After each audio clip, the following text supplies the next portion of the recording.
Divorce me while I am sick? That's fine. Enjoy being single. Not my story, but a family friend's story. I knew this lovely German lady who I will call Heidi. Not real name.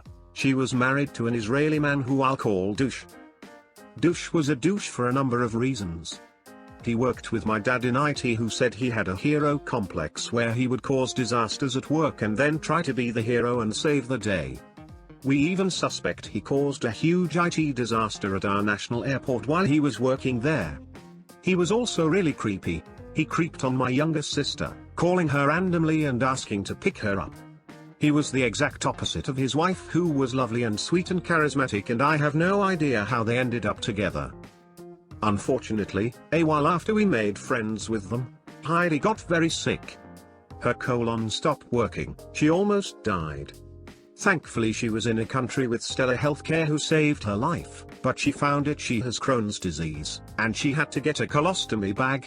While she was recovering from her surgery, Douche announced he wanted to divorce. His words were, and I quote, "I didn't marry a sick woman. Effing prick." He left her high and dry, and very soon was seeing someone else. He lost all the friends he had made in our country with his awful behavior. My family told him he was no longer welcome near us as we were there for Heidi. He finally fecked off back to Israel. Apparently he had got into quite a bit of debt while in my country, and skipped off to avoid paying. Good riddance, we all said. Heidi found her feet eventually. She took up photography, and went to university to study it. She did very well for herself, and lived a happy life free from Douche. After about a year, Douche contacted Heidi and she told us all about it.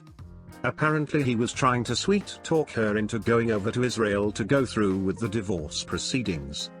According to Heidi, your marital status is on your identity card in Israel, and it's one of the first things a girl asks to see when you go on a date.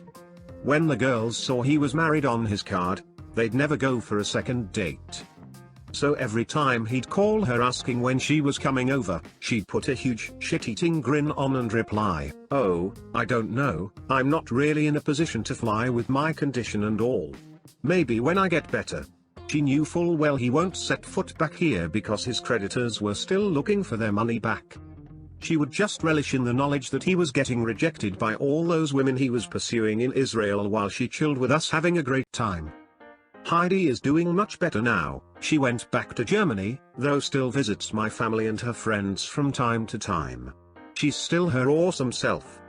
I don't know what Douche is up to now, but I suspect after all these years he is still a douche. I know exactly where I'm getting out. A little over 20 years ago, I trained to be an over-the-road driver at a trucking school, then got my first few jobs with various companies under a trainer.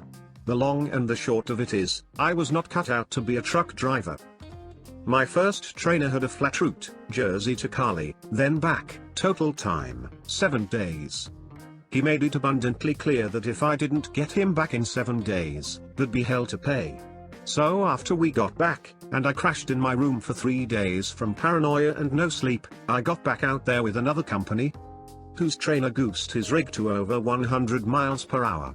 Most know that there are governors on trucks that, at the time, won't let them go over 65 miles an hour, in gear. This genius decided with a 40,000-pound load, to come rocketing out of the Denver Rockies at 65, shift the truck into neutral, and let gravity and Newton's laws speed the truck along. Okay, next company. The guy with the porn collection that filled my bunk, and a habit of spitting chewing tobacco left, right and sideways was almost the deal breaker. When I was done with him, I decided to stay with the company, but asked for a new trainer, waiting in a rinky-dink motel on a $50 per day lien against my paycheck. After 2 weeks, watching trucks go in and out, I see this wrecker dragging a truck and trailer into the lot. It literally looked like someone had picked the truck up, flipped it upside down, and ran it over a mandolin slicer. The cab, the engine, the whole thing just looked planed down to an X-Acto knife's angle. But, I say to myself, I'll never be that dumb. To be clear, this was all before GPS, MapQuest or Google Maps became popular. Back then, FMCSA rules stated that a driver could only ever work 10 hours a day. trainers and trucking companies played with the numbers by figuring a truck could do 650 miles in that 10 hours. So that's what you had to do before you got out of the seat. Never mind that you can almost never start at 65 miles per hour, nor stay at 65 miles per hour without breaking some kind of law. You cook your logbooks by measuring your work time based on total miles traveled, then write the rest off as you eating, sleeping or showering, so never wonder if you're being overworked. Essentially, your 10-hour day was usually 12 to 14 if you didn't break the law. Little wonder why regular coffee, Red Bull, and Monster energy drinks were regularly going in and out of truck stops. Enter the Line. The Line was also a no-nonsense trainer. He wasn't a bad guy, so long as you were booking miles. But as I started going, I started feeling myself slow down. I just didn't have the heart to keep doing this. When I got tired from driving, I started to slip into sleep.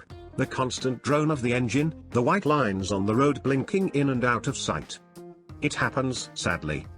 If it ever happens to you, don't brush it off, pull over and get some sleep or get out of the vehicle to wake yourself up. Well, the Line didn't like that one bit. My last day with him, I'm somewhere near Chicago, on a highway I don't remember getting on, that was pitch black save for my headlights. I know I was headed to Chicago, but not where I was or how I was supposed to get there. I managed to just barely pull the truck back onto the road after drifting over the hazard bumps in the road.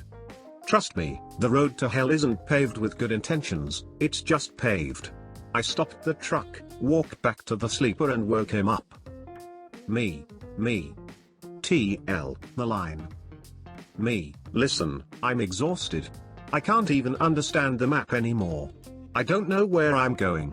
I gotta get some sleep. TL, what?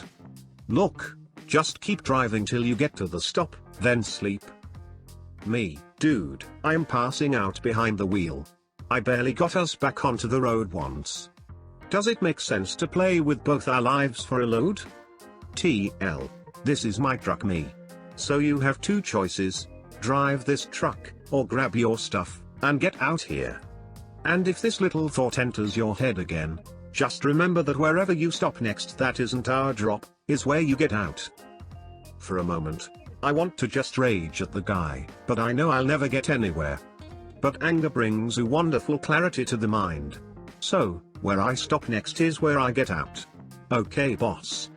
I grab the map book and zero in on my location. I check our delivery point, and realize that I must have missed some turn-off, because we were supposed to drop somewhere outside of Chicago, but I was still headed towards it. But, Chicago had what I wanted, a Greyhound bus stop. So, I drive 3 more hours, focused on ending this misery. We had a satellite uplink to our dispatcher, and I, being tech-savvy and pissed enough, put on some of my music to cover any beeps from it. 'Cause boy was I off the route. I pull into the bus terminal right next to a parked patrol car, shut the truck down and start grabbing my gear. The Line wakes up as he hears me packing. TL, so we're there. Yawns. Me, nope. TL, what? I told you that if you stopped this truck again outside of the stop, you were getting out. I grabbed the sleeper curtain and flung it wide open to show the bus terminal. Me, I found your terms acceptable. This is where I'm getting out. The Line starts to get up with fury in his eyes, and though he was smaller than me, it's clear he wasn't letting size dictate anything. Neither was I as I flashed my logbook in his face. Me, it's gonna be an interesting discussion with that officer how you've had me driving for the last 14 hours straight, even when I told you I was too tired to drive. The Line glares at me like he was trying to pummel me by thought alone. TL, you'll never work as a driver again. I promise you. I smile again, a mix of cheer, madness and rage in my little laugh that makes even the Line move back. I've since developed a laugh that could make Mark Hamill's Joker think twice in the right moment. Me, again, something we wholeheartedly agree on. By the way, dispatch might want a word with you. I know where we are, not our drop point. I climb out of the truck and he speeds off into the early morning. Turned out the cop car was empty, because the officer went inside to use the bathroom. but I borrowed some money from my mother, who was all too eager to get me back to Jersey after what I told her. Slept for 4 hours on the terminal floor before my bus. Best day's sleep of my life. To be fair, I understand the industry is getting better. With more precise GPSing, and smartphones that can keep drivers in touch no matter what, the days of drivers being worked till they crash is slowly coming to an end. But that's also why trucking's now paying $70,000+ for a driver with 5 years and no accidents. There's very few that weren't trained to treat their rigs as a bumper car. I drove truck one last time as a wildcatter on call to deliver stuff to Delaware. Not a bad job, but I realized trucking just wasn't for me. I got into computing, and haven't looked back since.